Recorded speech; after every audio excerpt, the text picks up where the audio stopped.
میرے نبی پاک علیہ السلام نے فرمایا میں تمہاری دنیا سے حاصل کرنے نہیں آیا، میں تو مسافر کی طرح وقت گزارنے آیا۔ ہم زیادہ کے چکر میں نکلے تو بڑا کچھ کچل کے آ گئے، بڑا کچھ عاجزی جب پیدا ہوتی ہے، انکساری جب پیدا ہوتی ہے، جب تواضع آتی ہے، پھر انسان بنتا ہے، پھر وہ سمجھتا ہے، پھر اس کے اندر تبدیلی آتی ہے، پھر وہ اور بزرگ فرماتے ہیں عاجزی والے کو نماز میں بھی لذت آتی ہے، ورنہ تو کسی نے پوچھا تھا، ایک شاعر اسلام آباد میں رہتے تھے تو ان سے کسی نے پوچھا کہ آپ کا شہر کس طرح کا ہے؟ انہوں نے کہا میرا اس شہر عداوت میں بسیرا ہے جہاں لوگ سجدوں میں بھی لوگوں کا برا سوچتے ہیں۔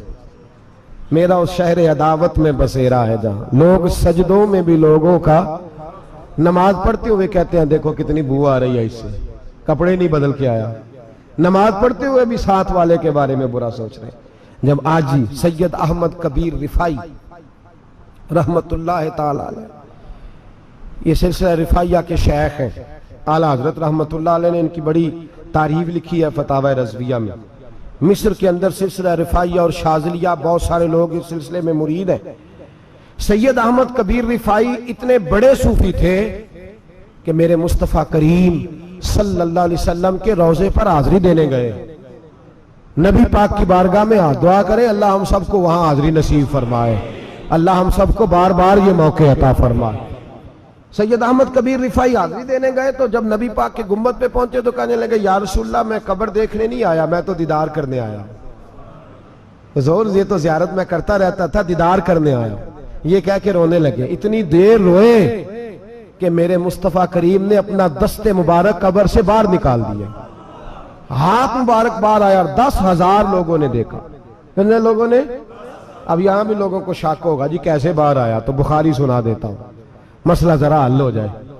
مسجد نبی کی تعمیر ہو رہی تھی، تعمیر تو کہتے ہیں کہ دیوار نہیں، تعمیر کرتے وقت نا ایک دیوار گری، یہ بخاری کے لفظ ہے، دیوار گری تو ایک پیر باہر آ گیا، پیر کو دیکھا تو کہتے ہیں ہاتھ رکھتے تھے تو اس میں بالکل ایسے تھا جیسے خون سائیڈوں پہ ہو گیا، بالکل زندہ۔ شور ہو گیا کہ یہ نبی پاک کا قدم مبارک ہے، حضور کا۔ بہت سارے لوگ کٹھے ہوئے، علماء کو بلایا، پیر دیکھا تو کہنے لگے نبی پاک کا نہیں، یہ تو سیدنا فاروق اعظم کا ہے۔ جب یہ کہا نا فاروق اعظم کا ہے تو پھر ایک شور اٹھا کہ یہ حال ہے ان کے غلاموں کا تو سرکار کا عالم کیا ہوگا، یہ حال ہے ان کے غلاموں کا تو پھر سرکار کا عالم۔ یہ بخاری ہے، تو زندہ ہے واللہ، تو زندہ ہے واللہ، میری چشم عالم سے چھپ جانے والا۔ سید احمد کبیر رفائی اتنے بڑے، نبی پاک صلی اللہ علیہ وسلم نے دست مبارک باہر نکالا، 10,000 لوگوں نے دیکھا۔ کسی نے حضرت سید احمد کبیر رفائی سے پوچھا کہ بابا اتنا بڑا درجہ، اتنا بڑا مقام کیسے ملا؟ تو بابا جی کہنے لگے زندگی میں کبھی کسی کو حقیر نہیں سمجھا، کسی کو کبھی حقیر، کبھی کسی کو اپنے سے کمتر نہیں سمجھا۔ تو اللہ نے دیکھیں نا، اگر آپ نہیں سمجھیں گے تو اس کے لیے بھی آپ کو عنوان مل جائیں گے، اور اگر سمجھنا ہے اپنے آپ کو بڑا تو اس کے لیے بھی موقع مل جاتے ہیں۔ حضرت شفیق بلخی بہت بڑے صوفی بزرگ ہوئے پر نوجوان تھے، جوانی میں ہی اللہ نے بڑا مرتبہ دیا۔ حضرت عبداللہ بن مبارک بوڑھے تھے، دونوں ایک محفل میں اکٹھے ہوئے۔ اب بغداد سارا ماننے والا تھا اور دونوں کا ماننے والا تھا۔ آخر میں دعا بزرگ کرایا کرتے تھے محفل کے اختتام پر۔ حضرت شفیق بلخی جناب عبداللہ بن مبارک سے کہنے لگے آپ دعا کریں، آپ دعا کریں، آپ بزرگ ہیں۔ اب جس نے جو ماننا ہے اسے اس کے لیے عنوان بھی مل جائے گا۔ حضرت سیدنا عبداللہ بن مبارک کہنے لگے بیٹے تو دعا کر، تیری عمر تھوڑی ہے، تیرے گناہ بھی تھوڑے ہیں، تیری عمر تھوڑی ہے، تیرے گناہ بھی تھوڑے ہیں۔ تو سیدنا شفیق بلخی کہنے لگے نہیں حضور آپ دعا کریں، آپ کی عمر زیادہ ہے تو نیکیاں بھی تو زیادہ ہی ہے نا، نمازیں بھی تو آپ کی زیادہ ہے نا، روزے بھی تو زیادہ، رمضان بھی تو آپ کی عمر میں زیادہ ہے نا، آج بھی تو آپ نے زیادہ۔ اگر آپ نے کسی کو اپنے سے بڑا سمجھنا ہے تو عنوان آپ کو مل جائے، چھوٹا سمجھنا ہے تو اس کے لیے بھی عنوان آپ کو۔ بات تو یہ ہے کہ آپ کیا کرنا، اگر آپ کسی کو حقیر سمجھنا چاہتے ہیں تو بات ختم ہو گئی۔ سید احمد کبیر رفائی فرماتے ہیں زندگی بھر کبھی کسی کو حقیر نہیں سمجھا۔ اللہ کی ساری مخلوق کی کیا بات ہے، اللہ قرآن میں کہتا ہے ان اللہ لا یستحی ان یضرب مثلا ما بعوضۃ فما فوقها، اللہ شرم نہیں کرتا کہ ایک مچھر کی مثال بیان کرے یا اس سے بھی کم تر۔ اللہ مچھر کی بات کرتا ہے اتنا بڑا ہو کے، وہ کہتا ہے میں کروں گا، میری مخلوق جو ہے تو حضرت احمد کبیر رفاعی فرمانے لگے میں نے کبھی کسی کو حقیر، بولیے کبھی کسی کو حقیر، ہم لوگوں کے پاس عنوان بڑے حقیر سمجھنے کے لیے، ہم سمجھ لیتے ہیں۔ امیر آدمی کہتا ہے غریب محنت کیوں نہیں کرتا، محنت کرے امیر ہو جائے گا، عنوان ہوا کہ نہ تنقید کرنے کا۔ 4 بچے ہیں کریں کمائی امیر ہو جائیں گے، اب وہ حقیر سمجھ رہا ہے غریب کو، غریب بھی امیر کو حقیر سمجھتا ہے، وہ بھی کہتا ہے جو اس نے کمایا سارا ہی حرام ہے، جائز 1 پیسہ نہیں، اس نے بھی حقیر سمجھ لیا، یعنی وہ یہ کہہ رہا ہے کہ میں حلال کھاتا ہوں، یہ امیر حرام کھاتے ہیں، تو بات ختم ہو گئی، اس نے بھی حقیر سمجھ لیا، اس نے بھی حقیر سمجھ لیا۔ اب عنوان ہی تھا نا، اگر عنوان بدل لیتے تو بات بن جاتی۔ امیر اگر یہ کہتا کہ میں اس غریب کی مدد کروں گا اس لیے کہ پیسے محنت سے نہیں ملتے، خدا کے فضل سے ملتے ہیں، تو وہ یہ نہ کہتا کہ یہ محنت کرتا تو آگے چلا جاتا۔ اور غریب اگر سمجھتا اس بات کو تو یہ نہ کہتا امیر سارے حرام ہی کھاتے ہیں، وہ کہتا بھئی رب نے جو میرے لیے پسند کیا مجھے دیا، جو اس کے لیے پسند کیا اسے دیا، بات ختم ہو گئی، جھگڑا ختم۔ عنوان تو مل جائے گا آپ کو، مثبت بھی اور منفی بھی، تو اچھی بات نہیں کہ مثبت اختیار کریں۔ سید احمد کبیر رفاعی کہتے ہیں میں گزر رہا تھا، ایک دن میرے ساتھ ایسا ہوا کہ میں گزر رہا تھا کھیت کے اندر سے، ادھر بھی پانی تھا ادھر بھی پانی تھا، ہوتا ہے نا پانی پانی ہوتا ہے فصلوں میں کئی دفعہ، کب ہوتا ہے زیادہ پانی؟ نہیں جدو کدو کرید ہے جی، اور جب کدو کرتے ہیں نا تو دونوں جانب پانی بھرا ہوتا ہے نا جی، وہ ٹریکٹر بھی پانی میں چلتا ہے، میں پینڈو ہوں نا مجھے زیادہ پتا ہے کیا حالات ہوتے ہیں، تو وہ ادھر بھی پانی ادھر بھی پانی، تو درمیان میں سے وہ منڈیر ہوتی ہے چھوٹی سی، بات ٹاکید ہے اپنی زبان ہے، تو کہتے ہیں ادھر بھی پانی تھا ادھر بھی پانی تھا۔ سید احمد کبیر رفاعی کہتے ہیں میں گزر رہا تھا، عصر کی نماز کا ٹائم ہو گیا، میں جلدی جلدی جا رہا، سامنے سے کتا آ گیا۔ انسان اشرف المخلوقات ہے، لیکن وہ اللہ کا شکر کرے گا کہ اس نے مجھے اشرف بنایا ہے، یہ نہیں کہہ سکتا کہ یہ مخلوق حقیر ہے یہ بری ہے، یہ نہیں کہہ سکتا، شکر کرے کہ مجھے اللہ نے اشرف سید احمد کبیر رفاعی کہتے ہیں کتا آ گیا سامنے سے، اب کتا آیا تو مجھے جلدی تھی، کتا بھی بھیگا ہوا تھا، اب میرا دل کرے کہ کتا نیچے اترے تو میں گزروں، کتا کھڑا ہے کہ یہ سائیڈ پہ ہو تو میں گزروں، کہتے ہیں دیر ہو گئی، تو مجھے ڈر لگتا تھا، میں نے کبھی کتے کو بھی نہیں جھڑکا تھا، کبھی کتے کو بھی، اپنی اتنی حیثیت ہی نہیں، جھڑکا ہی نہیں کبھی کسی کو۔ آپ فرماتے ہیں دیر ہو گئی تو میں نے کہا یا اللہ، حضرت سید احمد کبیر کہتے ہیں میں نے کہا یا اللہ اس کتے کو زبان ہی دے دے، میں اسے کچھ سمجھا ہی دوں، اسے زبان ہی دے دے، تو قادر مطلق ہے، کہ اسے زبان دے دی۔ تو میں نے کتے سے کہا نیچے اتر جا، میں نے نماز پڑھنی ہے، تو کہنے لگا بابا جی آپ اتر جائیں، آپ اتر جائیں، آپ اتر جائیں، میں کیوں اتروں؟ تو سید احمد کبیر رفاعی کہتے ہیں میں نے اس سے کہا کہ بات یہ ہے کہ میرے اوپر نماز فرض ہے، تیرے اوپر فرض نہیں، تو میں نے نماز پڑھنی ہے، اگر میں کھیت میں اتر گیا تو کیچڑ ہے، میرے کپڑوں کو مٹی لگ جائے گی، پتہ نہیں پانی پاک ہے کہ ناپاک ہے، تو تو اتر جا، تیرے اوپر نماز نہیں فرض، تو مجھے جانے دے۔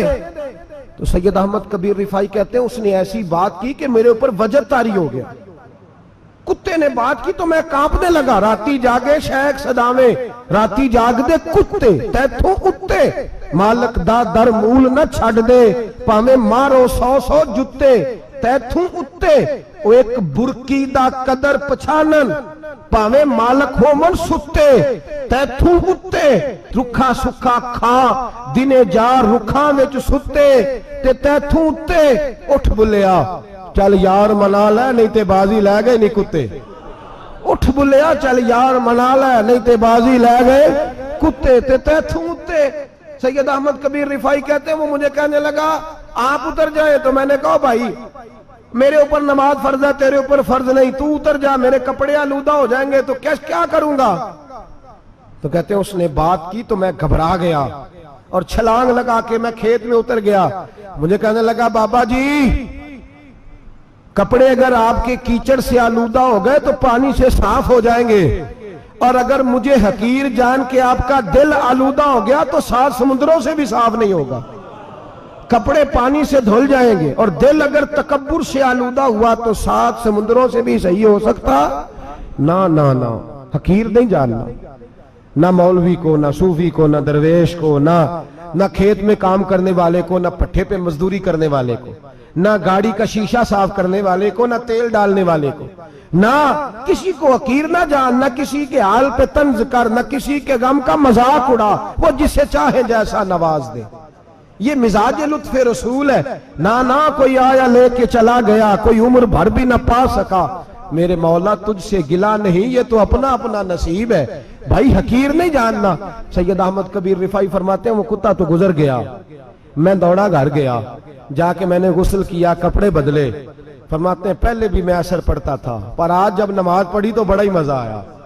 میں سر سجدے میں رکھوں میرا اٹھانے کو جی ہی نہ چاہے، میں رکوع میں جاؤں تو میرا سر اٹھانے کو دل ہی نہ چاہے، میرا دل کرے آج مغرب لیٹ ہو جائے، آج سورج دیر سے غروب ہو، میں آج سارا دن اثر ہی پڑھتا رہوں۔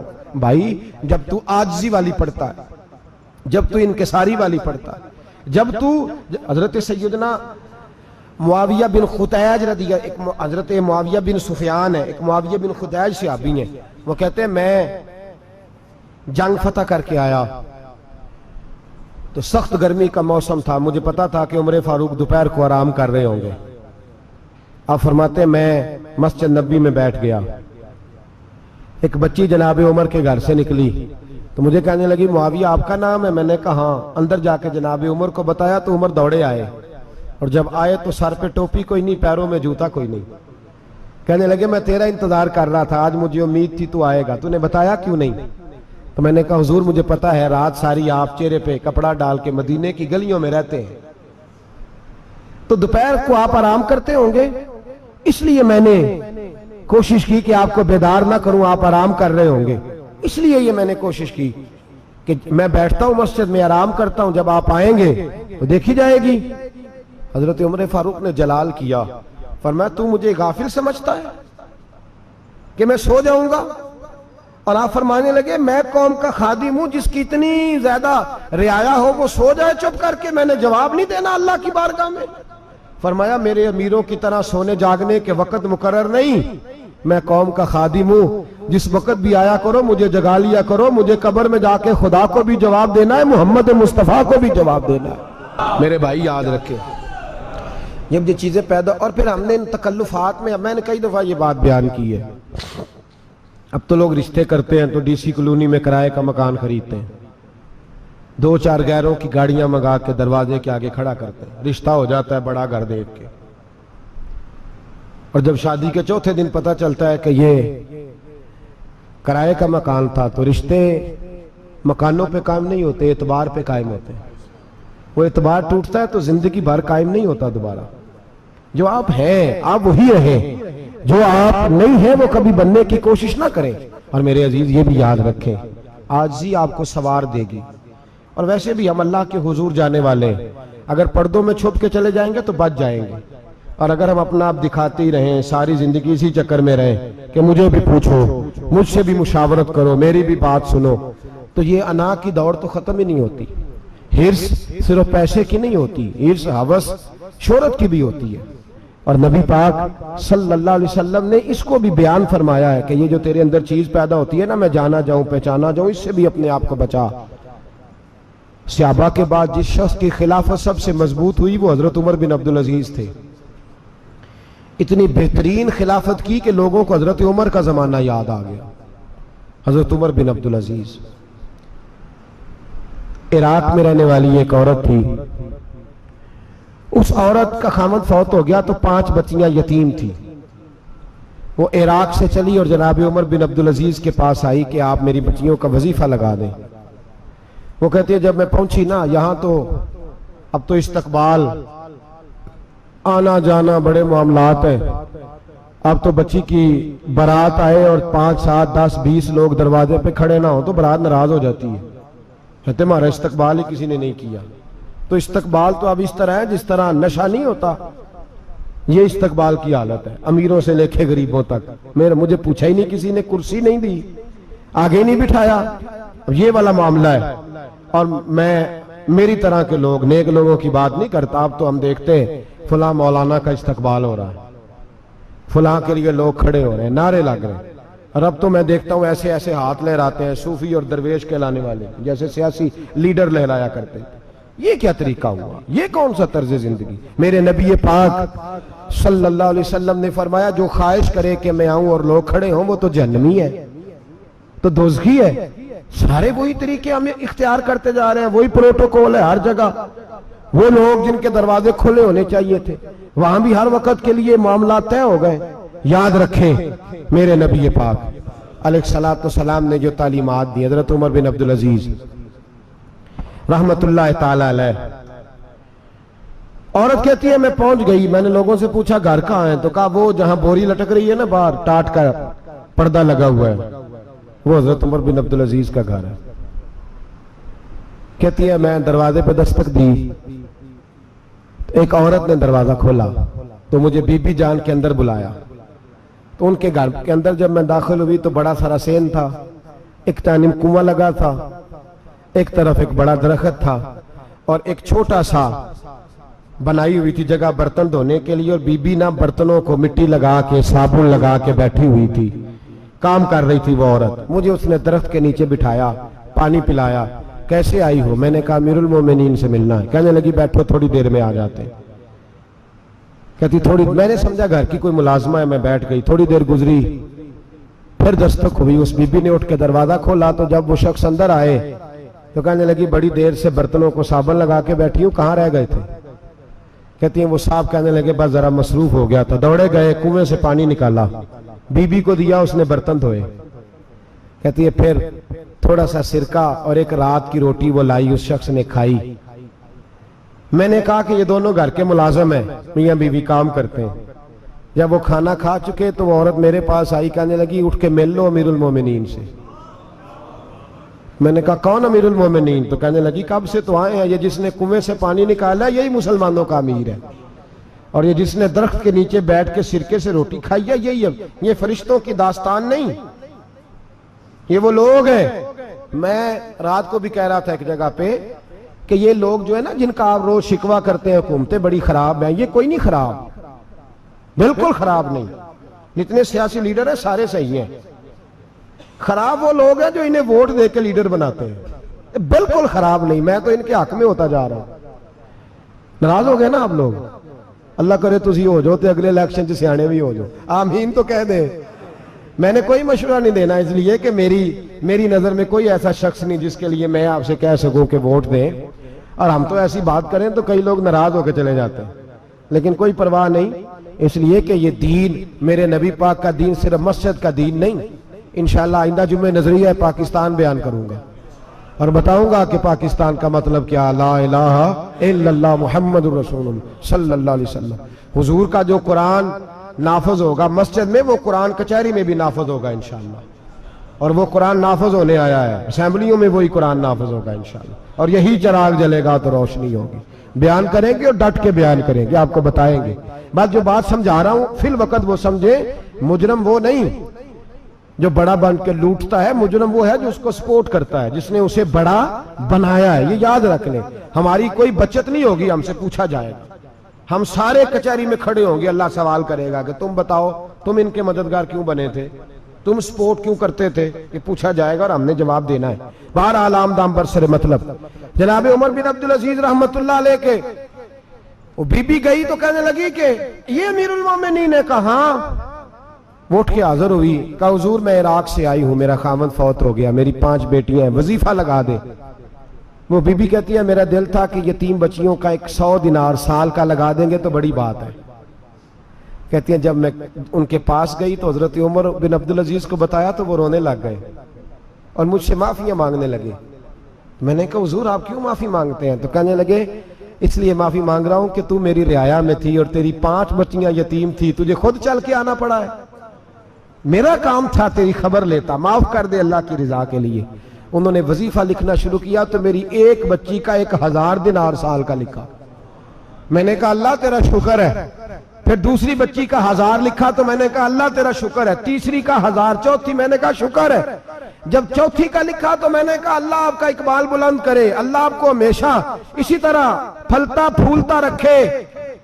کہتے ہیں جناب عمر بن عبدالعزیز نے قلم رکھ دیا، فرمانے لگے میں 5ویں کا وظیفہ نہیں لکھوں گا، 4 بہنوں سے کہنا بانٹ کے اسے بھی دے دیں۔ کہا حضور کیوں؟ آپ فرمانے لگے جب تک تو اللہ کا شکر ادا کر رہی تھی میں بھی رب سے جڑا ہوا تھا اور اللہ سے ڈر کے لکھ رہا تھا، اب تو نے میری تعریف کی ہے، اب میری ذات آ گئی ہے، اب میں اگر یہ وظیفہ لکھوں گا تو اس سے اللہ راضی نہیں ہوگا، اس سے میرے نفس میں ریا پیدا ہوگی، اب میں 5ویں کا نہیں لکھوں گا، جا اور جا کے عراق کے گورنر کو دے۔ بی بی کہتی ہے میں گھوڑے پہ بیٹھی اور میں چند دنوں کے بعد عراق پہنچی، جب سویرے آ کے میں نے والی عراق کو رکا دیا تو وہ چیخ مار کے رویا۔ میں نے کہا کیا ہوا؟ تو کہنے لگا بی بی آج رات کو حضرت عمر بن عبدالعزیز کا انتقال ہو گیا، فوت ہو گئے، تو انتقال کر گئے۔ کہتی میں بھی تڑپ کے روئی۔ میں نے کہا میری یتیم بچیوں کا کیا بنے گا؟ تو وہ گورنر کہنے لگا تیرے وظیفے جاری رہیں گے، تجھے ملتے رہیں گے۔ تو کہنے لگی کیسے؟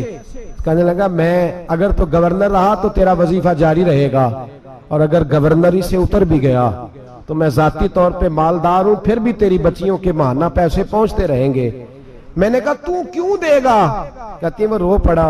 کہنے لگا اگر امیر حضرت عمر بن عبدالعزیز جیسے ہوں تو پھر اللہ گورنروں کے دلوں میں بھی رحم ڈال دیا کرتا ہے، پھر میرے جیسے لوگوں کو بھی وہ بدل دیتا ہے۔ حضرت عمر بن عبدالعزیز گھر آئے، 3 بیٹیاں تھیں، ایک کو آواز دی وہ آئی تو اس نے منہ پہ ہاتھ رکھا ہے، دوسری کو آواز دی وہ آئی تو منہ پہ ہاتھ رکھا ہے، تیسری کو آواز دی تو منہ پہ ہاتھ رکھا ہے۔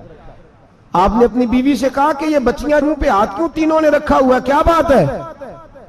تو بی بی رو پڑی، کہنے لگی 4 دن ہو گئے میری بیٹیاں پیاس سے روٹی کھا رہی ہیں، 4 دن ہو گئے، ان کے منہ سے بدبو آتی ہے، اس لیے وہ آپ کے سامنے آتی ہیں تو منہ پہ ہاتھ رکھ لیتی ہیں 4 دنوں سے۔ بی بی رو رہی ہے، حضرت عمر جلال میں آ گئے۔ آپ فرمانے لگے تو یہ رو رہی ہے، تو روئی ہے، تو نے میرے گھر میں رہ کے اللہ کی ناشکری کی ہے، تو شکر ادا نہیں کرتی کہ 3 وقت پیاز اور روٹی تجھے گھر کی 4 دیواری کے اندر مل جاتا ہے؟